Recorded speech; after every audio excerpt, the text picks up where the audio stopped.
Hello mga ka-food trip! Welcome to the Food Compass!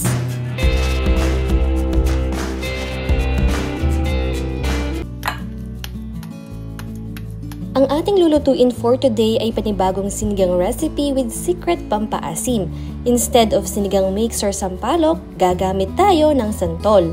Ito yung mga ingredients. 1 kilo ng pork, 1 medium-sized onion, gabi, depende na sa inyo kung gaano karami, kangkong, siling haba, at yung ating main pampaasim, ang santol. Una natin gagawin ay papakuluan muna ang baboy para mawala yung impurities nito. Hayaan lang natin for few minutes.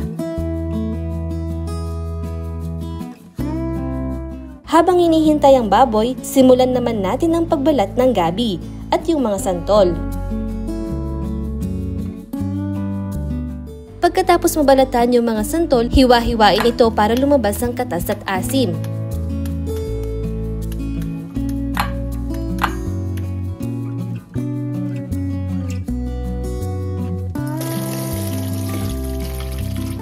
Balikan natin yung baboy. Ayan at lumabas na ang impurities nito. It's time to drain and wash the pork. On the same pan, ibalik natin yung baboy.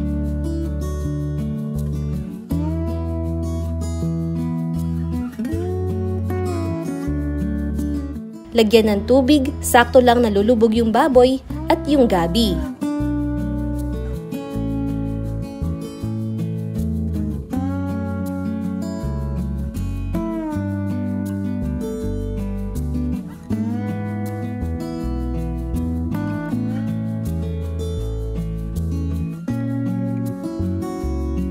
At this time, kumukulo na ang santol.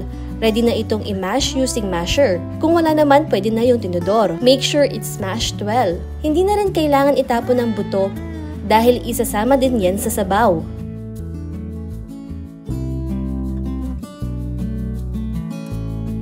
Check natin yung baboy. Hayaan lang pakuluan. Ilagay na yung siling haba at sibuyas.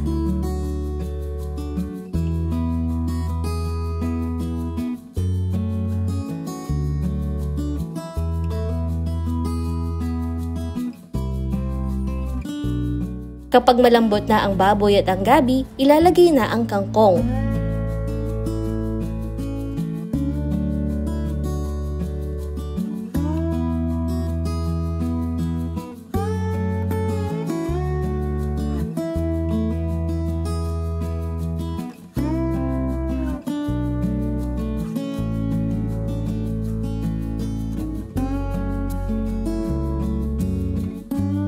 Panghuli na nating ilalagay ang ating pampaasim na santol.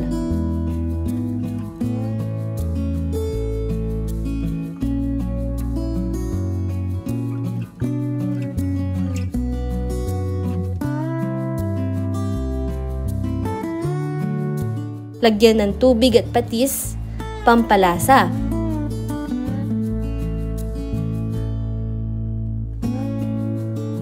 At lagyan ng tubig. Dagdagan ito ng pampalasang asin.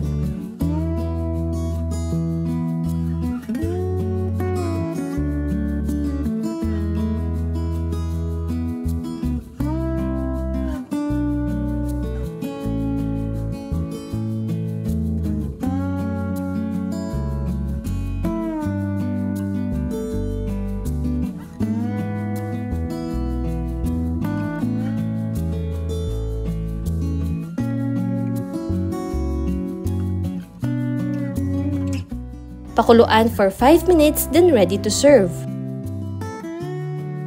Isang masarap na ulam na naman ang ihahain, panigradong ubos ang kanin at busog ang pamilya. Tutok lang sa iba pa naming mga recipe videos. Don't forget to like, subscribe, and hit the notification bell.